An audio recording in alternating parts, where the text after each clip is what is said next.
This is Democracy Now!, democracynow.org, The War and Peace Report. I'm Amy Goodman. I want to go back to Senator Saxby Chambliss, the top Republican in the Senate Intelligence Committee, to get Glenn Greenwald's response. During an appearance on NBC's Meet the Press, he said the NSA surveillance programs had uncovered information about the threats that prompted the U.S. to close 19 embassies in North Africa and Middle East. These programs are controversial. We understand that. They're very sensitive, but they're also very important because they are what lead us to have or allow us to have the ability to gather this chatter that I referred to. If we did not have these programs, then we simply wouldn't be able to listen in on the bad guys. And I will say that it's the 702 program that has allowed us to pick up on this chatter. That's the program that allows us to listen overseas, not on domestic soil, but overseas. That was Senator Chambliss. Glenn Greenwald, your response.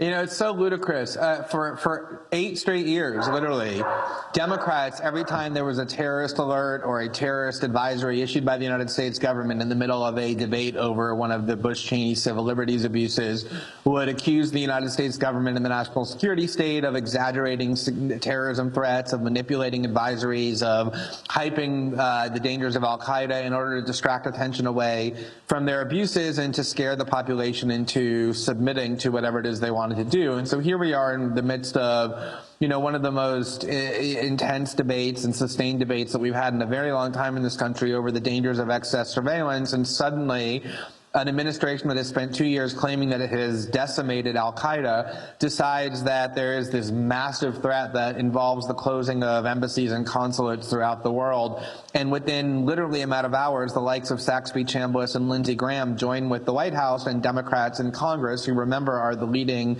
defenders of the NSA at this point, to exploit that terrorist threat and to insist that it shows that the NSA and these programs are necessary.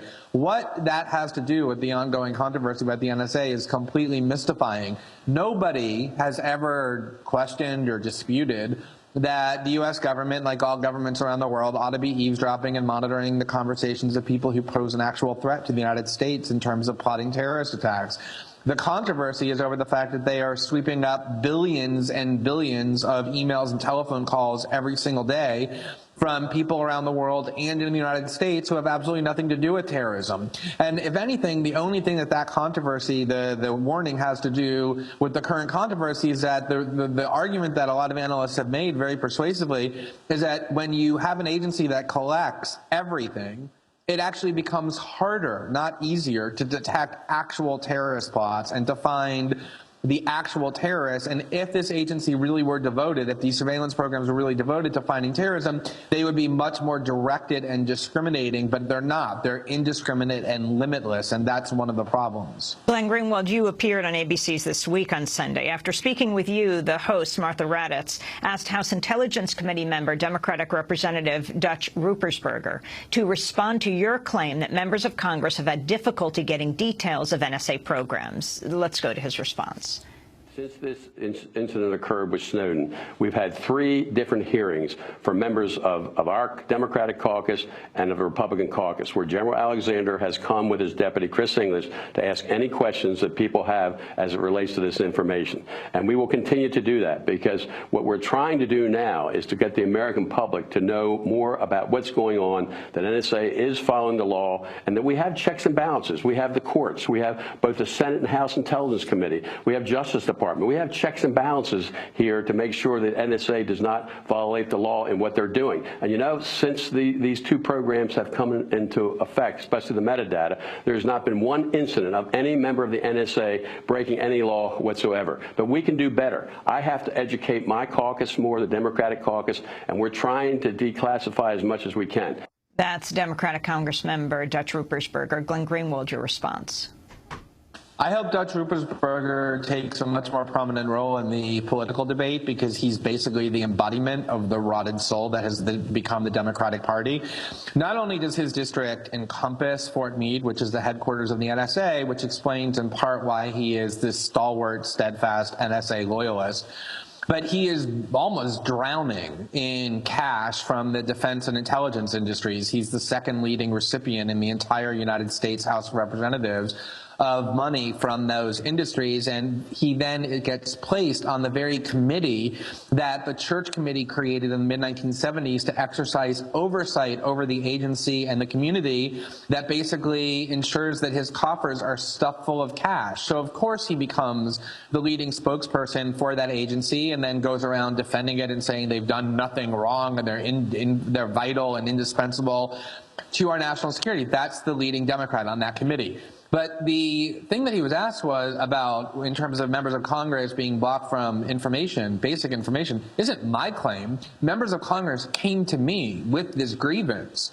and asked me to write about it. And they gave me correspondence between themselves and the Intelligence Committee. And what they were asking for was not very sensitive information. They were asking for the most basic things they read about in media accounts, such as the ruling by the FISA court in 2011 that much of what the NSA has been doing, spying on Americans domestically, is a violation of the Constitution and the law. There really is, Amy, an 85-page, 86-page ruling issued by the FISA court that says the government has been systematically breaking the law and violating the Fourth Amendment and how it spies on us.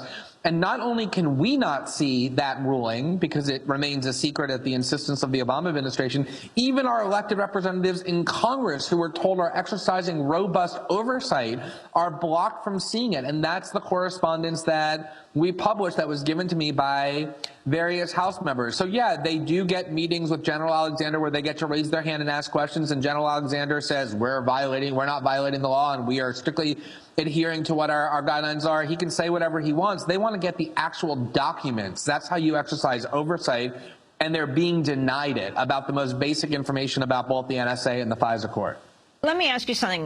The former Alaska Senator Mike Gravel, who was the one who got the Pentagon Papers put into the Congressional Record and then had them published by Beacon Press, the whole thousands of pages, he said that the senators who have been really sounding the alarms, people like Senator Udall, Senator Wyden, of course, the ones who've been warning Americans in sort of cryptic ways, saying you've got to find out about this, could actually go much further now that so much has been released by you and even the Obama administration. Right. Well, there's an article in Foreign Policy magazine over the weekend by the Yale law professor Bruce Ackerman that makes the same point. Remember, United States senators have full constitutional immunity against prosecution for anything that they say on the floor of the Senate. And Daniel Ellsberg, when he was trying to get people to read the Pentagon Papers, actually wanted to get Mike Gravel and other senators to go to the floor of the Senate and read the Pentagon Papers because they would have been immune from prosecution. You know, as much as I like the fact that Ron Wyden and Mark Udall have been sounding the alarms for a couple of years, winking and hinting at Americans that they would be shocked to learn all the things that the Obama administration is doing in secret, they didn't have the courage to tell us what those things were that they thought we should know. It took Mr. Snowden to come forward, who doesn't have immunity, and tell us. And interestingly, the very first interview I ever did on ABC about this case, I was followed by Senator Udall, and they asked Senator Udall about Edward Snowden, and the first thing he said was, I deplore his leak. So, you know, Mark Udall didn't have the courage to do what Edward Snowden did. He tried to get the country to know there was something going on that we should know, but didn't come forward and say, even though we have this protection. But I think Senator Gravel and Bruce Ackerman are absolutely right. There are all sorts of ways that if Ron Wyden and Mark Udall and others really believe, as they're saying, that there are serious abuses going on in the NSA, they could let us know and could do so with total protection, not unlike me, who's reporting it and being threatened with imprisonment, or Mr. Snowden, who's been charged for letting us know. They could actually exercise their constitutional prerogatives as a senator and tell us what they think that we ought to know, and they ought to do a lot more of that. How are you being threatened, Glenn? Well, I mean, I've had various politicians and various journalists advocate that I'm violating the law, that I ought to be arrested. There's been all sorts of debates about, with graphics on the screen of CNN and ABC and other places for months, should Glenn Greenwald be prosecuted? Obviously, there are theories that the Obama administration has embraced that make investigative journalism a crime. So I'm not saying that I'm being formally threatened, but I've certainly been threatened openly by people who exercise a great deal of influence in Washington and who seem to be channeling what at least some of official Washington thinks. That's what I'm referring to.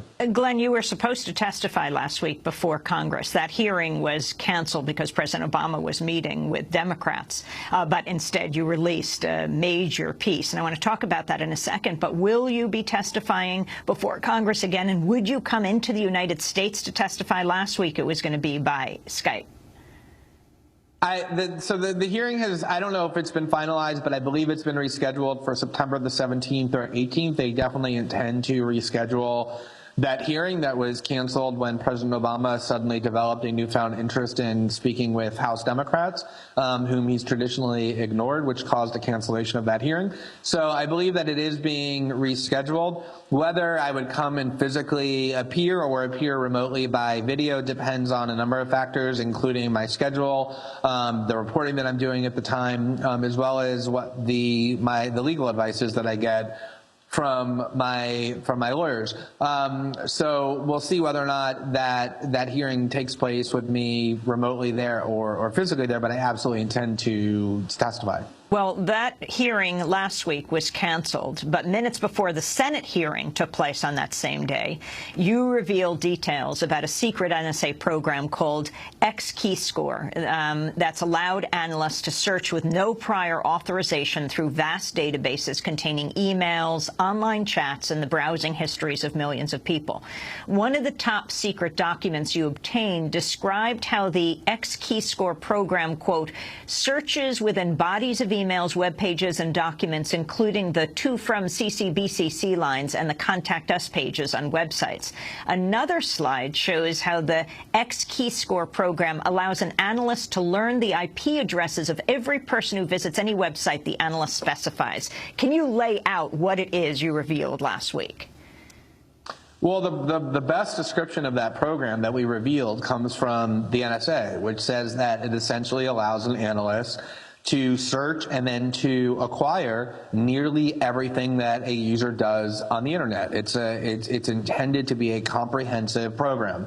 And within the database of XKeyscore is every month, every 30 days, 40 billion internet records that are put into this database on top of what's already there. And what any analyst sitting at his or her terminal with access to this program can do is what you just described, which is they don't even need to know your email address. So if they do, they can find all your emails and read them. They can see what search terms you've entered in Google, what internet websites you visited, what Microsoft Word documents you've sent, what Google Earth images you've surveyed, essentially, as the NSA says, everything that you can do on the internet. But the real issue is that Mr. Snowden, in his first interview with us, made the claim, which turned out to be one of the more controversial and high-impact claims, that as an analyst sitting at his desk, he could wiretap the internet activity of anyone, including the president. And he was attacked as being a liar by the GOP chairman of the House Intelligence Committee, Mike Rogers, and others, for having said that. And this is the XKeyscore program essentially allows a person to do exactly that.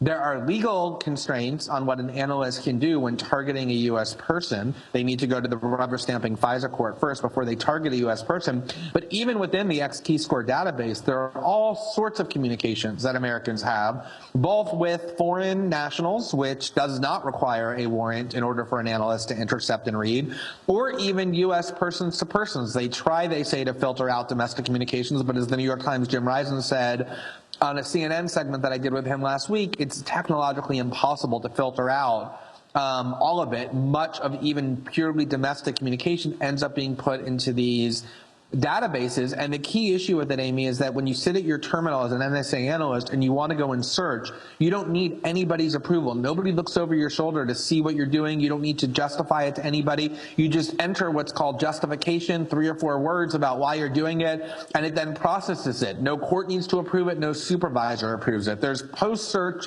supervisory auditing, which is extremely random and scattered and not very rigorous, but there's no pre-search approval required, which means an analyst can invade all of this incredibly sensitive online activity anytime they decide to do so.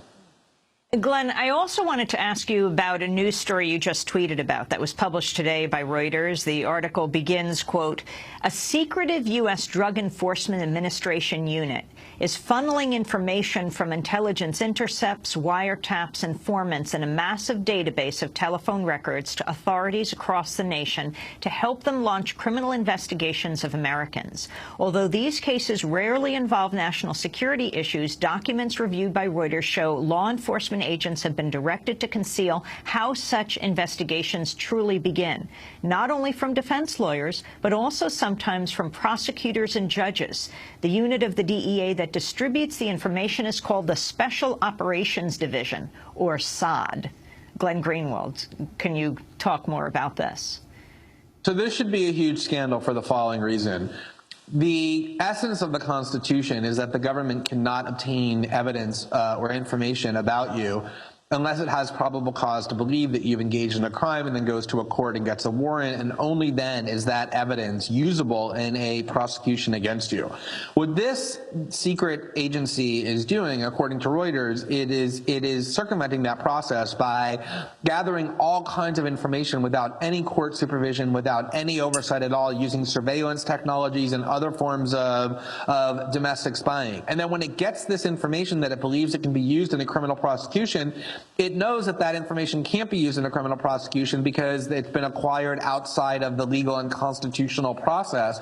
So they cover up how they really got it, and they pretend, they make it seem as though they really got it through legal or normal means by then going back and retracing the investigation once they already have it and reacquiring it so that it looks to defense counsel and even to judges and prosecutors like it really was done in the constitutionally permissible way. So they're prosecuting people and putting people in prison for using evidence that they've acquired illegally, which they're then covering up and lying about and deceiving courts into believing was actually required constitutionally. It's a full frontal assault on the 4th, 5th, and 6th Amendments and on the integrity of the judicial process because they're deceiving everyone involved in criminal prosecutions about how this information has been obtained. Finally, Glenn, since we've last spoken, Bradley Manning has been convicted, not of the most serious crime, aiding the enemy, but on about 20 other counts, a number of them involving espionage.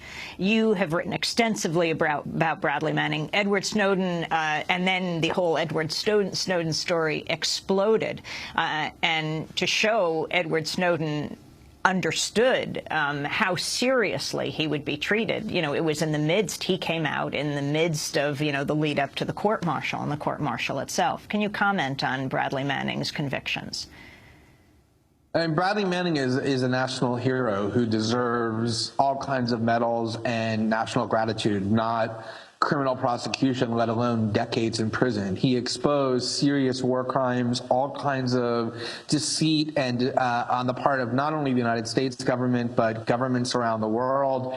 Even Bill Keller, the executive editor of the New York Times, a vociferous critic of WikiLeaks, credits the publication of those diplomatic cables with exposing corruption about tyrannies in the Arab world, including in Tunisia, that helped spark the Arab Spring, one of the greatest democratic revolutions of the last several centuries. And clearly his intent was to spark exactly the kind of reform that he was hoping to see in the wake of, for example, publication of the video showing the Apache helicopter killing of journalists and unarmed civilians and rescuers in Baghdad.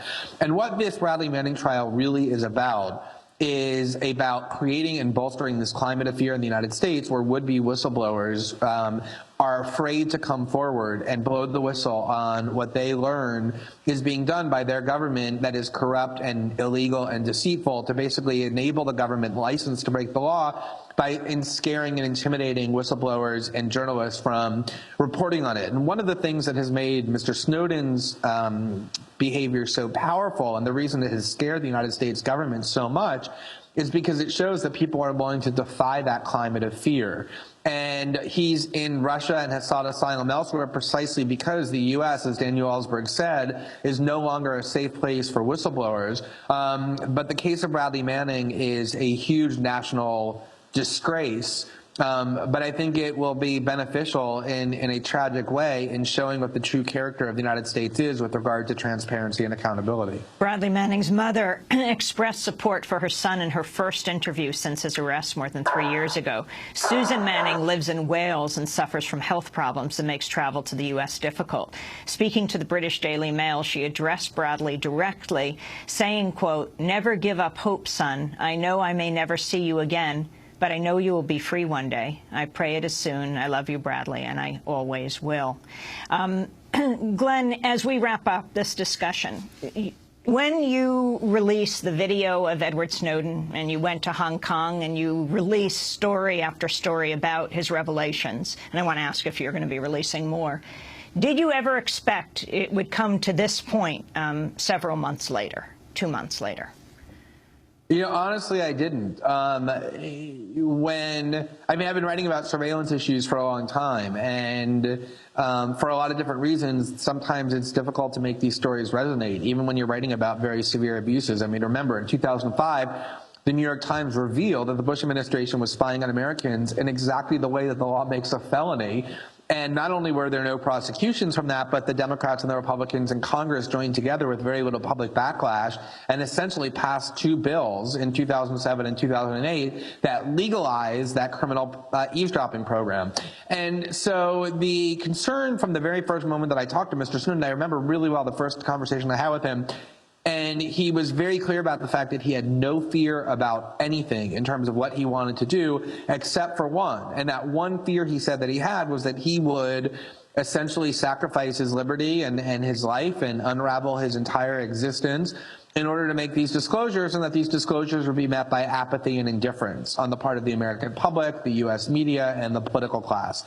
And so from the beginning, our discussions were always about how to make sure that that didn't happen, that people understood the true seriousness and the magnitude of what it was that was being revealed. And I have to say, I mean, 2 months later, to watch, you know, essentially this extraordinary and unprecedented coalition of conservatives and liberals and Tea Party and centrists join together in the Congress and defy the White House and the leadership for serious reform in a real way, to see huge shifts in public opinion, to see the national security state for the first time really on its heels, to see numerous countries around the world defying the United States, to see a worldwide debate in multiple countries around the globe over what the United States is doing, to see huge amounts of public support for what Mr. Snowden has done in ways that I think will be consciousness shifting on lots of levels, has not only been really gratifying, but yeah, honestly, it has been surprising. And I haven't fully been able to stop and think about, you know, and analyze all the reasons why it has resonated this way. But clearly there was something kind of in the ether that was ready for this sort of political controversy, and I think that you do see enormous amounts of impact in the way that people are thinking and mobilizing, not just about surveillance, but about the role of the government and secrecy and the United States in general. And will you be releasing more information? Yeah, there's a lot more stories that I'm working on right this very minute. Glenn Greenwald, I want to thank you for being with us and spending this time. Columnist on civil liberties and U.S. national security issues for The Guardian, former constitutional lawyer. Glenn Greenwald first published Edward Snowden's revelations about the NSA surveillance programs and continues to write extensively on the topic. His most recent article we'll link to: Members of Congress Denied Access to Basic Information about NSA.